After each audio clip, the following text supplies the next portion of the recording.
बिस्मिल्लाहिर्रहमानिर्रहीम। अस्सलाम वालेकुम स्टूडेंट्स। आज हम बायो का लेक्चर नंबर 22 स्टार्ट करेंगे। उसमें जो हमने टॉपिक पढ़ने हैं वो है टॉपिक 14.3 से 14.5 तक। टॉपिक्स को डिस्कस करने से पहले मैं आपके साथ हदीस जो है वो शेयर करना चाहती हूँ। हदीस है, हुजूर पाक सल्लल्लाहु अलैहि वसल्लम ने फरमाया, हमेशा सच बोलो। तो बच्चों हमें कोशिश करनी चाहिए कि हम हमेशा जो है वो सच बोलें। ठीक है, अब टॉपिक की तरफ आते हैं। जो हमने पहले टॉपिक डिस्कस करना है वो है रिप्रोडक्शन इन रैबिट्स के रैबिट का रिप्रोडक्टिव सिस्टम हमने इसमें पढ़ना है। रैबिट जो है हमें पता है कि ये स्मॉल मैमल्स हैं।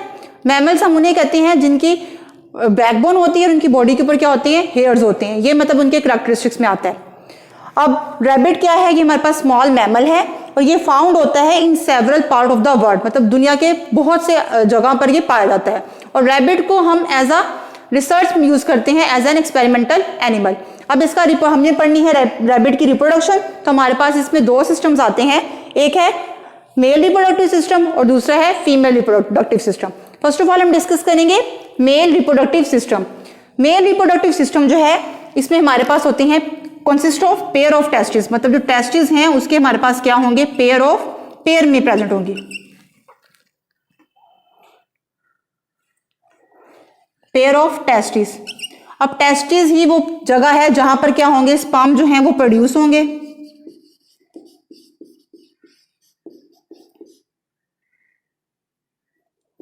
स्पर्म जो है ये प्रोड्यूस होंगे। इसके अलावा टेस्टिस के अलावा हमारे पास होते हैं एसोसिएटेड डक्ट्स।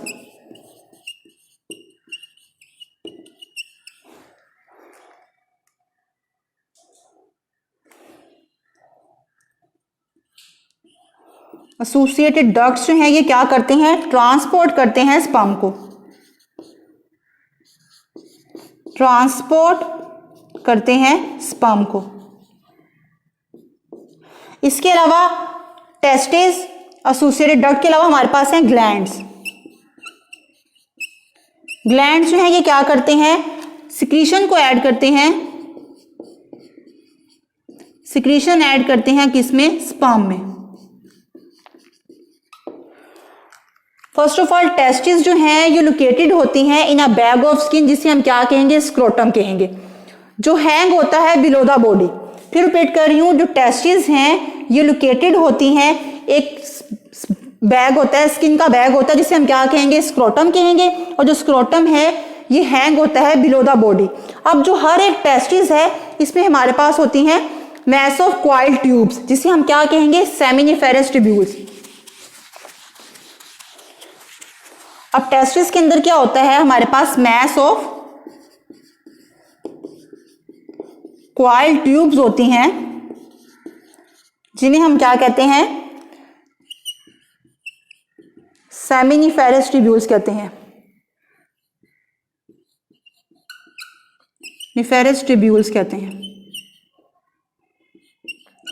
अब जो ये सेमिनिफेरस ट्यूब्यूल्स है यहां पर क्या होते हैं, हमारे पास जो है स्पर्म्स जो हैं ये बनते हैं।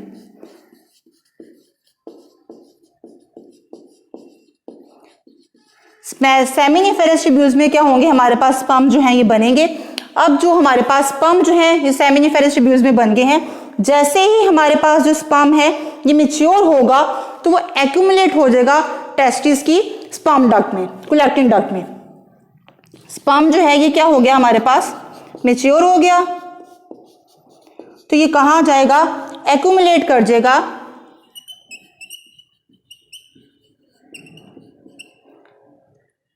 accumulate in collecting duct of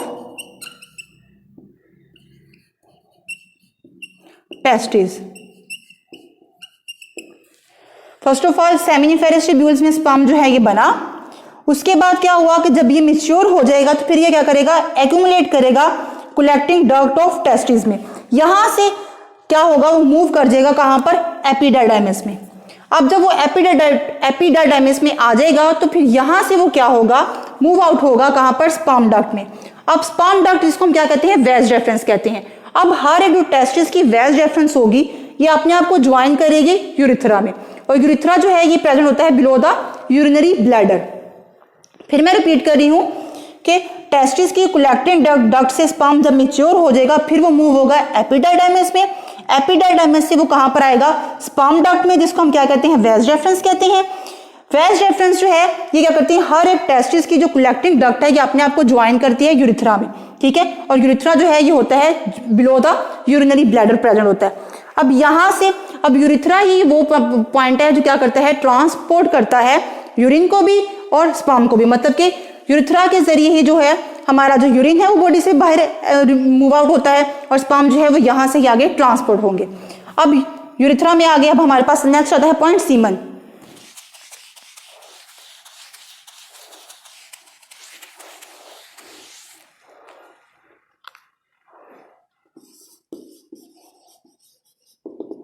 semen जो है ये वो मटेरियल है जिसमें हमारे पास स्पर्म होते हैं और फ्लूइड होता है, contain sperm and fluid, मतलब कि स्पर्म जो है फ्लूइड के अंदर होते हैं। स्पर्म जो है ये 10% होते हैं और जो फ्लूइड होता है ये हमारे पास 90% होता है। अब जैसे मैंने पहले कहा कि एपिडर्मिस से जो स्पर्म है मूव करेगा यूरिथ्रा के जरिए। अब इसके अलावा मैंने आपसे स्टार्ट में कहा था कि हमारे पास एसोसिएटेड ग्लैंड्स भी होती हैं जो क्या करती हैं, सिक्रीशन ऐड करते हैं किसमें, स्पर्म में। अब हमारे पास जो ग्लैंड्स हैं वो कौन कौन से हैं, एक सेमिनल वेसिकल है, दूसरा कॉपर्स ग्लैंड है और तीसरा क्या है, प्रोस्टेट ग्लैंड। अब हर एक जो ग्लैंड है इसने सिक्रीशन प्रोड्यूस करनी है और हर एक जो सिक्रीशन है उसका डिफरेंट काम है। जो सेमिनल वेसिकल्स हैं इसने जो सिक्रीशन ऐड करनी है वो क्या करेगा,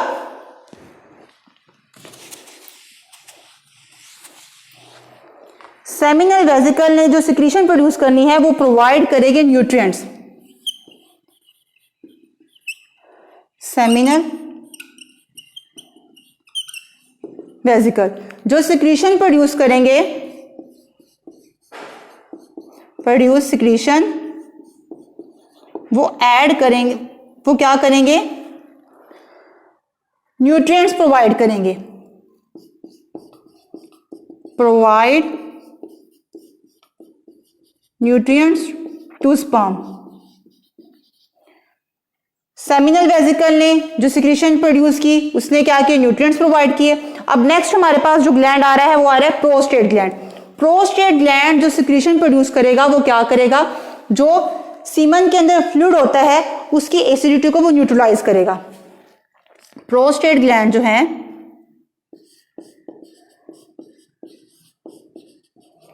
जो सिक्रीशन प्रोड्यूस करेगा वो क्या करेगा, न्यूट्रलाइज करेगा,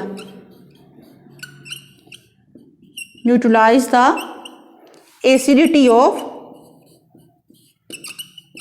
फ्लूइड, कि जो फ्लूइड प्रेजेंट है कहां पर, सीमन के, सीमन में हमारे पास जो फ्लूइड प्रेजेंट है उसकी एसिडिटी को ये क्या करेगा, न्यूट्रलाइज करेगा। अब हमारे पास जो लास्ट रह गया वो रह गया कॉपर ग्लैंड। कॉपर्स ग्लैंड जो है ये जो सिक्रीशन प्रोड्यूस करते हैं वो क्या करते हैं, लुब्रिकेट करते हैं स्पर्म को। कॉपर ग्लैंड जो है, कॉपर्स ग्लैंड जो है ये क्या करते हैं, जो सिक्रीशन प्रोड्यूस करेंगे वो क्या करेंगे, लुब्रिकेट करेंगे, lubricate the sperm.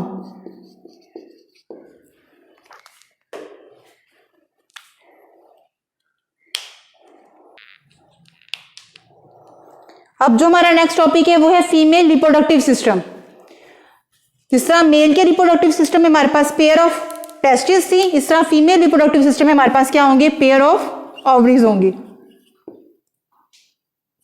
Pair of ovaries होंगी। पेयर ऑफ ओवरीज हैं, इसके अलावा हमारे पास क्या है, एसोसिएटेड डक्ट्स हैं,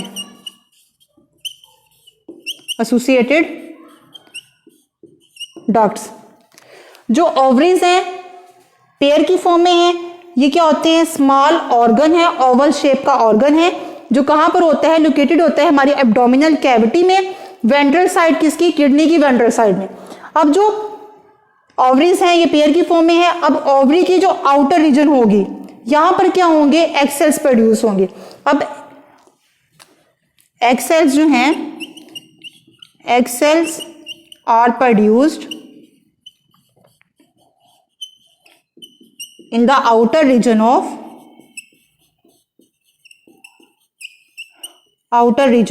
ovaries।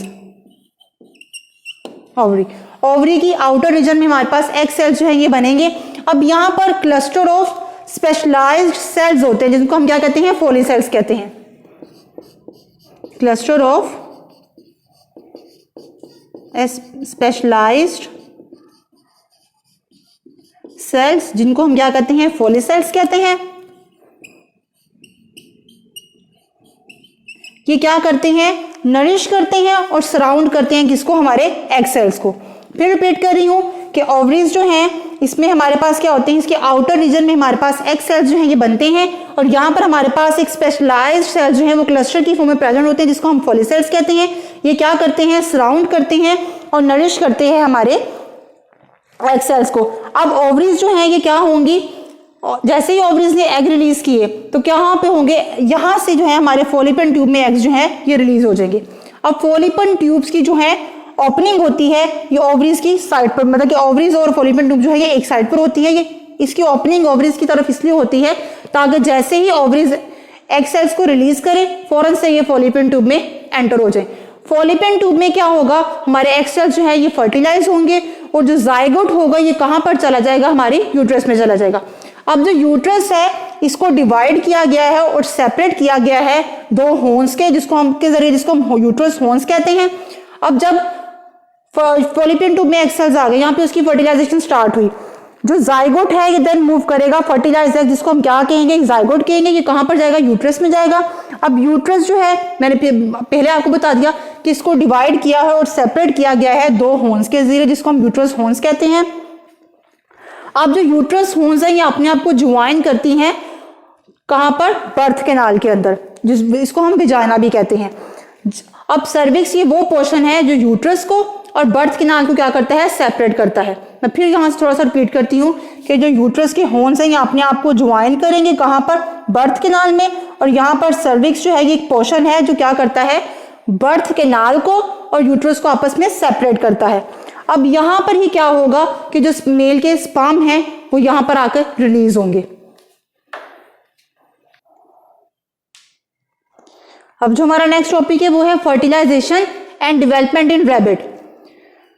जो रैबिट है ये रिप्रोडक्शन कर सकते हैं throughout the year, but rabbit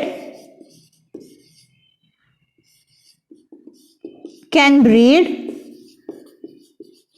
throughout the year।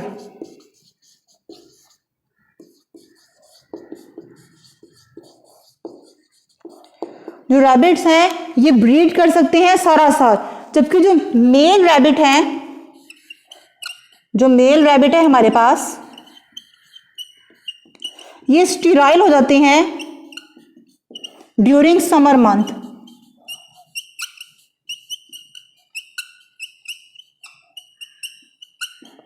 कि जैसे ही समर स्टार्ट होता है तो जो मेल रैबिट होगा ये क्या हो जाएगा, स्टीराइल हो जाएगा। अब जैसे मैंने आपको फीमेल के रिप्रोडक्टिव सिस्टम में बताया था कि बर्थ कैनाल में जो मेल है वो क्या करते हैं, अपने स्पर्म को रिलीज करते हैं। जैसे ही उन्होंने बर्थ कैनाल के अंदर अपने स्पर्म को रिलीज करेंगे तो स्पर्म यहाँ से स्विम करके कहाँ जाएगा, यूट्रस में जाएगा, और यूट्रस वो कहाँ पर आएगा, फॉलिपियन ट्यूब में आएगा। और फॉलिपियन ट्यूब में मैंने आपसे पहले कहा था कि ओवरीज जो अपने एग रिलीज करती है वो कहाँ पर जाते हैं, फॉलिपियन ट्यूब में जाते हैं। अब एग सेल्स भी कहाँ पर आ गए हैं, फॉलिपियन ट्यूब में आ गए हैं, और जो स्पर्म मेल ने रिलीज किया था बर्थ कैनाल में वो यहाँ से मूव करता हुआ कहाँ पर आ गया, हमारे पास फॉलिपियन ट्यूब में आ गया। और फॉलिपियन ट्यूब के अंदर हमारे पास क्या चीज है, एग सेल्स है और स्पर्म के सेल्स है, आपस में दोनों फ्यूज करेंगे और क्या बनेगा, जाइगोट बनेगा। जो जाइगोट है ये यूट्रस में, मतलब कि यहाँ पे फॉलिपियन ट्यूब में उसकी फर्टिलाइजेशन स्टार्ट हुई, यूट्रस में आके उस जाइगोट की फॉर्मेशन हो चुकी है। अब जाइगोट जो है ये अपने आप को फर्दर डिवाइड करेगा, उसकी डिवीजन होगी और क्या चीज बनेगी, हमारे पास एम्ब्रियो बन जाएगा। जो एम्ब्रियो है वो इम्प्लांटेड होता है यूट्रस में। अब यूट्रस वाल में, मतलब कि यहाँ से यूट्रस वाल में अब उसके क्या है, हमारे पास एम्ब्रियो की इम्प्लांटेशन हो चुकी है। अब यहाँ पर हमारे पास एक प्लेसेंटा होता है। प्लेसेंटा जो है ये कनेक्शन होता है जो कहाँ किसके दरमियान में होता है, एम्ब्रियो में, एम्ब्रियो के और यूट्रस वॉल के दरमियान में कनेक्शन प्रोवाइड एस्टैब्लिश करता है। अब जो एम्ब्रियो है इसकी डेवलपमेंट होगी और वो 30 से 32 डेज के अंदर पूरे का पूरा जो हमारे पास ऑफस्प्रिंग है वो प्रोड्यूस हो जाएगा। अब जो हमारा नेक्स्ट टॉपिक है वो है growth in human population and it's consequences. अब 2014 से 15 तक जो पाकिस्तान की पॉपुलेशन थी वो 18 करोड़ 90 लाख थी। अब जब उन्होंने एक चीज एक्सपेक्ट की है कि इस डिकेड, इस सदी के आखिर तक जो हमारी पॉपुलेशन है वो 200 मिलियन तक हो सकती है। अब उसकी वजह क्या है, क्योंकि पाकिस्तान के अंदर जो पॉपुलेशन का ग्रोथ रेट है वो बहुत ज़्यादा हाई है। अब जब ग्रोथ रेट हाई होगा क्या होगा, इसका मतलब है कि जो हम बर्थ रेट है वो बहुत ज़्यादा है, जिसकी वजह से क्या होगा, ओवर पॉपुलेशन जो है वो हो रही है। अब जब किसी भी मुल्क के अंदर ओवर पॉपुलेशन होती है, मतलब कि एक जो लिमिट है उससे एक्सीड जो है हो जाए हमारे पास पॉपुलेशन, तो उसे हम क्या कहते हैं, ओवर पॉपुलेशन कहते हैं।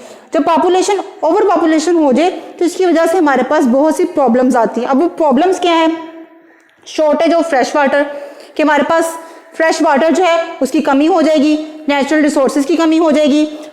अब ओवर पॉपुलेशन की वजह से क्या होता है कि जितने लोग ज़्यादा होंगे उतनी ही उनको रहने के लिए जगह ज़्यादा चाहिए होगी।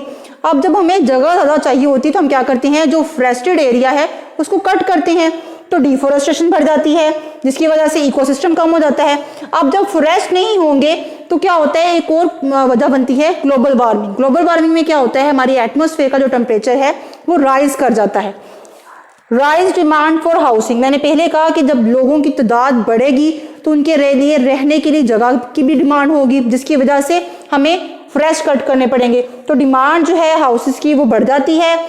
अब जब लोग बढ़ रहे हैं तो जाहिर बात है उनकी नीड भी बढ़ेगी। अब उनके लिए हॉस्पिटल्स की जरूरत पड़ेगी, एजुकेशनल इंस्टीट्यूट ज़्यादा हमें चाहिए होंगे। इसके अलावा फूड क्रॉप्स, मतलब कि ऐसी क्रॉप्स जिनसे हमारी फूड की नीड पूरी होती है, वो भी हमें इंक्रीज करनी पड़ेगी। तो ये सारी वजूहत हैं किसकी, ये प्रॉब्लम्स हैं किसकी वजह से आती है, ओवर पॉपुलेशन की वजह से आती है। अब हम किस तरह से इस प्रॉब्लम को ओवरकम कर सकते हैं। जो मिनिस्ट्री ऑफ पॉपुलेशन वेलफेयर है, इसने डिफरेंट स्टेप्स लिए थे। इसने क्या किया कि लोगों को अवेयरनेस देना स्टार्ट की कि ओवर पॉपुलेशन के क्या क्या नुकसान है और हम इसको किस तरह से स्टेबलाइज कर सकते हैं। जो ओवर पॉपुलेशन है ये कोई बहुत ज़्यादा बड़ा मसला नहीं है, इसको हम कंट्रोल कर सकते हैं अगर लोगों के अंदर इतनी अवेयरनेस हो कि अगर हम एक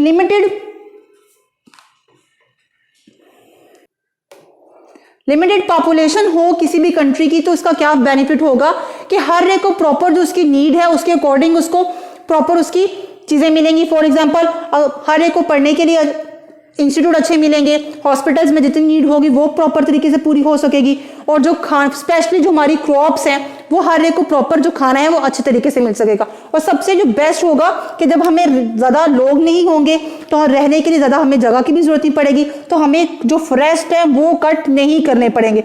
जब डिफॉरेस्टेशन नहीं होगी तो क्या होगी, हमारी एटमॉस्फेयर जो है वो क्लीन होगी, और क्या होगा, ग्लोबल वार्मिंग भी नहीं होगी। अब जो नेक्स्ट हमारा टॉपिक है वो है सेक्सुअली ट्रांसमिटेड डिजीजेस।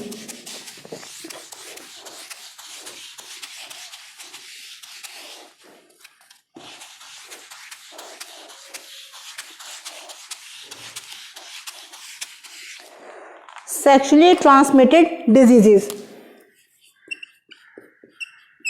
मतलब कि ऐसी डिजीजेस जो किस तरह से ट्रांसमिट होती हैं,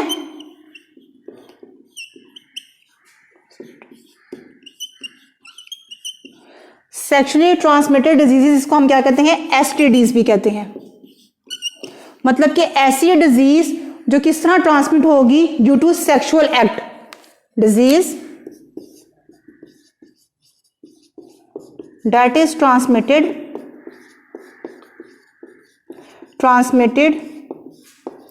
due to sexual act। अब हमारे पास जो सेक्सुअली ट्रांसमिटेड डिजीज में जो हमारे पास बेसिकली जो आता है, डिजीज जो हमारे मन में आती है वो है एड्स।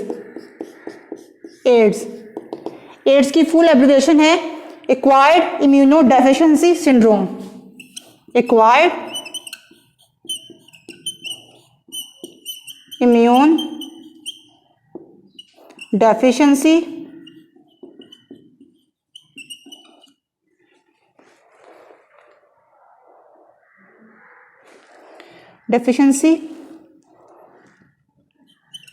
वायरस, ये इसकी फुल फॉर्म है। बेसिकली जो एड्स है ये स्प्रेड ही इस तरह होता है कि अनकंट्रोल्ड मतलब अनप्रोडक्टिव सेक्सुअल एक्टिविटीज करें, ठीक है। अब इसका ये जो जिस वायरस के जरिए फैलता है उसे हम क्या कहते हैं, HIV वायरस कहते हैं। HIV की वजह से ये क्या है, स्प्रेड होती है। अब इसमें बेसिकली होता क्या है कि जो जिस पर्सन को HIV पॉजिटिव होगा, मतलब कि उसको एड्स होगा, उसमें क्या होगा कि जो उसके वाइट ब्लड सेल्स हैं, वाइट ब्लड सेल्स जो हैं वो क्या होंगे, डिस्ट्रॉय हो जाएंगे। जब वाइट ब्लड सेल्स जो हैं वो डिस्ट्रॉय हो जाएंगे तो जिस पर्सन को HIV होगा, अब उसके वाइट ब्लड सेल्स जो हैं वो खत्म हो गए हैं, बन ही नहीं रहे, तो क्या होगा कि उसके अंदर जो डिजीजेस के अगेंस्ट, इन्फेक्शंस के अगेंस्ट जो रेजिस्टेंस होती है वो खत्म हो जाएगी। तो क्या होगा, बेसिकली जो उसका इम्यून सिस्टम होता है वो क्या होता है, खत्म हो जाता है। इसके अलावा जो इसके मेन काजेज हैं वो ये होते हैं कि unprotected sexual activities and use of infected needles and transfusion of infected blood, मतलब कि सेक्सुअल एक्टिविटीज पर्सन बहुत करती हो, उनको एड्स होने के चांसेस होंगे।